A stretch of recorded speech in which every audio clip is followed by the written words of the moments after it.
bagaimana kita membuat kalimat declarative sentence menjadi kalimat negatif? Caranya mudah. Yuk kita perhatikan kalimat ini. You are a student. Kamu adalah seorang pelajar. So, you-nya kita turunkan, R-nya juga kita turunkan, a student kita juga turunkan, sehingga you are a student.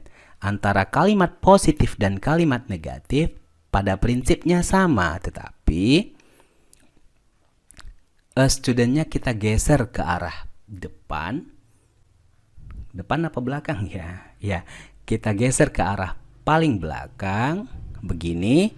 Lalu kita selipkan kata not di sini. Ya, kita selipkan kata not sehingga kata you are a student di dalam kalimat negatif ditambahkan not sehingga you are not a student. Kamu bukan seorang pelajar. Gampang ya? Assalamualaikum warahmatullahi wabarakatuh. Dear smart learners, di slide ini kita akan belajar tentang simple present. Khususnya kita akan membahas tentang nominal sentence yang mencakup pembahasan tentang declarative sentence, negative sentence, dan interrogative sentence. Kalimat deklaratif biasanya kita juga sebut dengan istilah kalimat positif yang selalu diberi tanda dengan tanda ini plus. Sementara kalimat negatif atau kita juga sebut dengan negasi, kalimat negasi diberi tanda dengan minus. Sementara interrogative sentence kadang-kadang juga kita kenal dengan istilah yes no question, dan kalimat ini diberi tanda dengan tanda tanya. So, apa sih yang dimaksud dengan simple present? Di sini ada definisi yang kita bisa pahami. Simple present is used when an action is happening right now or when it happens regularly. Jadi, simple present itu digunakan ketika kita ingin menceritakan sesuatu, kegiatan, peristiwa, atau apapun itu yang kejadiannya sekarang.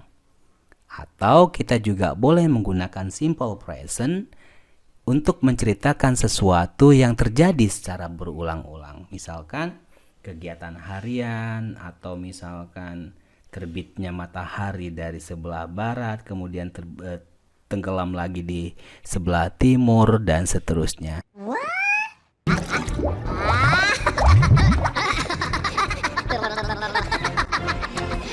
Intinya, jika kita ingin menceritakan sesuatu yang sifatnya berulang-ulang, maka kita akan menggunakan simple present. Berikut ini ada pola-pola yang mesti kita pelajari untuk memberikan pemahaman yang baik terhadap simple present. Secara umum, di tenses simple present, bahkan di tenses yang lain, terdapat kalimat nominal sentence atau kita kenal dengan kalimat nominal. Juga terdapat kalimat verbal sentence atau yang dikenal dengan kalimat verbal. So, apa saja yang ada di kalimat nominal dan kalimat verbal? Yuk, sekarang kita coba lihat. Di nominal sentence terdapat kalimat positif atau deklaratif, atau juga kita kenal dengan kalimat berita. Ada juga kalimat negatif atau kalimat negasi. Ada juga kalimat interrogatif atau yes no question atau kalimat tanya iya atau tidak. Juga terdapat question word, kata tanya. Demikian halnya juga di verbal, ada kalimat positif, negatif, interrogatif, dan question word. So, apa yang membedakan kalimat nominal dan kalimat verbal? Yuk sekarang kita perhatikan pelan-pelan bahwa di kalimat verbal kita dapati to be, is, am, are. Karena ini simple present, maka to be-nya adalah is, am, are. Bagaimana dengan simple past, future, present perfect? Nanti to be-nya beda lagi. So, di kalimat verbal kita dapati F1, V1, Victor 1. So, ini adalah singkatan dari verb 1, kata kerja 1. Apalagi selain dari verb 1 ada do dan does pada kalimat negatif. Do does juga ada di kalimat interrogatif dan do does juga ada di kalimat question word. Tetapi di kalimat verbal positif do dan does kita tidak gunakan. Mudah ya. So, untuk memudahkan kita memahami nominal dan verbal sentence, kalian bisa belajar di slide ini di bilik bahasa tentunya. Oke. Untuk memudahkan kita memahami simple present, maka saya akan membagi pembahasan simple present ini menjadi 4 bagian. Ini adalah bagian pertama yang akan kita bahas. Ini adalah bagian kedua, bagian ketiga, dan ini adalah bagian yang keempat. Di slide ini, di video ini tentunya kita akan hanya membahas bagian ini saja, yaitu kalimat deklaratif atau kalimat positif. Di dalam bahasa Indonesia kita juga kenal dengan sebutan kalimat berita, kalimat negatif, kalimat negasi, dan kalimat interrogatif. Sementara ini bagian kedua akan kita bahas di video selanjutnya. Ini juga akan kita bahas di video selanjutnya. Ini juga akan kita bahas di video selanjutnya. So, pada bagian ini kita namai dengan simple present 1. Bagian 2 nanti kita akan namai dengan simple present 2. Bagian 3 dan bagian 4 masing-masing akan kita namai dengan simple present 3 dan simple present 4. Sebelum kita sampai kepada pembahasan simple present, sebaiknya kita sudah tahu dulu apa sih yang dimaksud dengan subject, pronoun. Kenapa ini penting? Karena unsur kalimat di simple present, baik nominal maupun verbal, adalah pemahaman kita akan subject.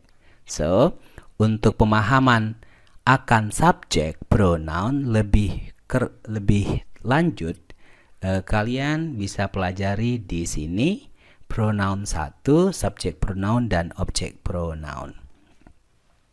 Well, so kita masuk dalam kalimat declarative sentence yang kita nanti pindahkan ke kalimat negatif. Oke, ini adalah declarative sentence. Subject plus to be is MR plus object.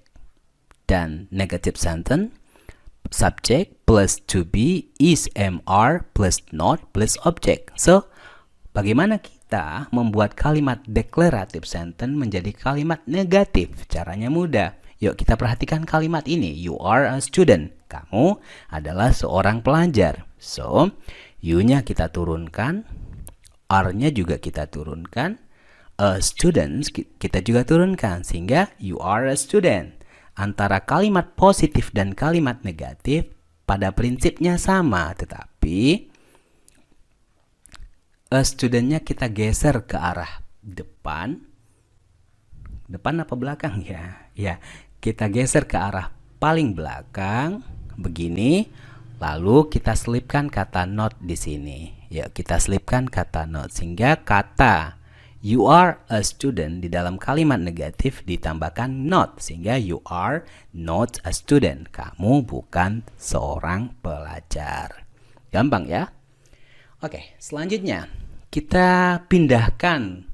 Bagaimana cara memindahkan kalimat declarative to interrogative? Yuk, kita perhatikan lagi. Yuk, we have positive sentence, subject plus to be plus is MR plus object. So, interrogative, to be-nya ditaruh lebih di awal, is MR plus subject plus object. Oke, kita punya kalimat lagi nih. You are a student. So, sekarang R-nya kita letakkan di posisi paling awal, subjeknya kita letakkan setelah to be dan a student kita turunkan sehingga menjadi are you a student? Kita tambahkan ini, tanda tanya. Dan ini berarti apakah kamu seorang siswa? Yuk, kita lihat proses perubahannya. You menjadi posisi nomor 2, are menjadi posisi nomor 1, a student tetap berada di posisi yang sama, tetapi setelah a student kita beri tanda tanya. Sehingga ini artinya adalah apakah kamu seorang siswa? Jawabannya apa? Iya atau tidak. Makanya ini disebut dengan yes no questions. Oke, sekarang kita masuk ke latihan move declaratives. Kita pindahkan kalimat declaratives berikut ini menjadi kalimat negatif. Yuk. I'm a student. Aku adalah seorang siswa. Aku atau saya adalah seorang siswa. Bagaimana cara kita memindahkan kalimat I am a student menjadi kalimat negatif? Yuk, tinggal kita selipkan saja setelah am. Am kan to be ya. Jadi I'm not a student artinya saya bukan seorang pelajar. Yuk, kalimat kedua, you are a superb person. Kamu adalah seorang yang hebat. Bagaimana cara memindahkan kalimat ini menjadi kalimat negatif? Letakkan not setelah to be. You are not a superb person. Kamu bukan seorang yang hebat. So, bagaimana dengan kalimat ini? They are on the bed. Mereka berada di tempat tidur. Kalimat negatifnya, they are not on the bed. Mereka tidak berada di tempat tidur. We are in a classroom. Kami atau kita berada di sebuah kelas. Negatifnya, we are not in a classroom. Kita atau kami tidak berada di sebuah kelas. Yang terakhir, the cat is on the table. Kucing itu berada di atas meja. Kalimat negatifnya, the cat is not on the table. Kucing itu tidak di atas meja. Kucing itu tidak berada di atas meja. Gampang ya. Jadi, kalau kita ingin memindahkan kalimat deklaratif menjadi kalimat negatif, kita cukup menambahkan kata not setelah to be. Next, exercise move declaratives to interrogative. Kita pindahkan kalimat deklaratif, kalimat berita menjadi kalimat tanya. Bagaimana cara membuat kalimat berita menjadi kalimat tanya? Yuk kita perhatikan ini. I'm a student. Aku adalah seorang pelajar. Kalimat ini adalah kalimat berita. Bagaimana caranya membuat kalimat tanya? Tinggal kita balik to be-nya. Am I a student? Artinya, apakah saya seorang pelajar? Oke, contoh kedua. You are a super person. You are a super person. Kamu adalah orang yang hebat. Bagaimana cara kita menjadikan kalimat ini menjadi kalimat interrogative? Kita tinggal balik to be-nya. Are you a super person? Apakah kamu seorang yang hebat? Selanjutnya kita dapat kalimat ketiga. They are on the bed. Mereka berada di atas tempat tidur. So kalimat interrogatifnya, are they on the bed? Apakah mereka berada di tempat tidur? We are in the classroom. Ini kalimat deklaratifnya atau kita sebut dengan kalimat positifnya. Kita berada di sebuah kelas. So kalimat interrogatifnya, are we in a classroom? Apakah kami atau apakah kita berada di sebuah kelas? Dan the cat is on the table. Deklaratif. Kucing itu berada di atas meja.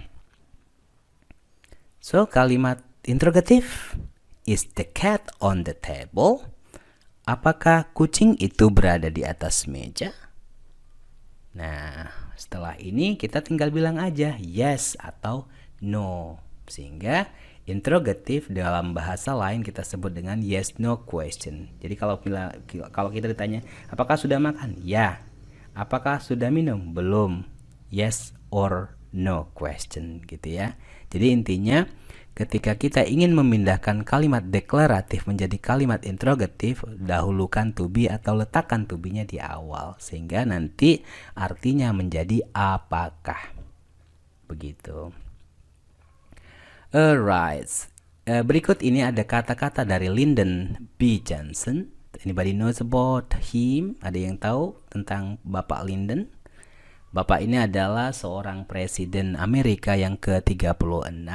Ada kata-kata yang menarik darinya, yaitu education is not a problem, education is an opportunity. Pendidikan itu bukanlah sebuah masalah, tetapi pendidikan itu merupakan sebuah kesempatan. So, kalimat pertama dari Bapak ini adalah kalimat negatif atau negative sentence, sementara kalimat kedua adalah kalimat deklaratif atau kalimat berita, atau kita juga sebut dengan kalimat positif. So, education is not a problem, education is an opportunity. Pendidikan bukanlah menjadi sebuah masalah, tetapi pendidikan ini adalah sebuah kesempatan. So, bagi smart learners, apakah kita akan tetap belajar? Of course, karena ini adalah kesempatan. Well, semoga video ini bermanfaat bagi kita semua, dan I'd like to say much obliged.